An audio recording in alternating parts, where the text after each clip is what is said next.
রমজান মাসে এই সময়টার ভিতরে আমরা বন্ধুরা মিলে রোজাদার ব্যক্তির জন্য ইফতার আয়োজন করি। প্রতি বছরই এটা আমরা করে থাকি।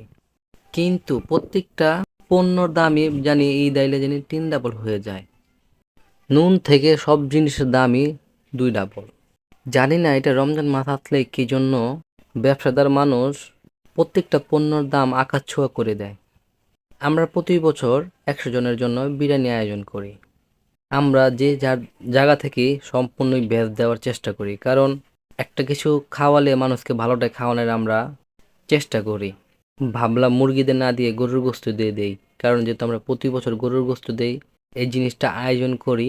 যদি নিজে থেকে কিছু দিতে হয় তাও যদি আমরা লক্ষ্যটা পূরণ হয়। আমরা তো আর একটা সময় ভাবছিলাম এটা হবেই না, কিন্তু নিজেদের ইচ্ছা শক্তির এতটাই বেশি আজকে হয়েই গেল এটা। যেহেতু আমরা কিছু সংখ্যক মানুষ কম আছি, এই জন্য এবছর কিছু অল্প করে এই আয়োজনটা করা।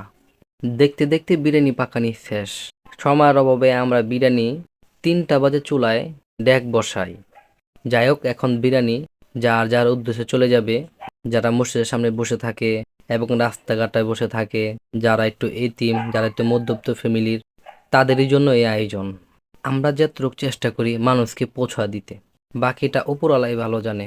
আমাদের ভিতর থেকে প্রত্যেকটা জনেরই এই ইফতার আয়োজনটা নিয়ে অনেক ভালো লাগা তৈরি করে।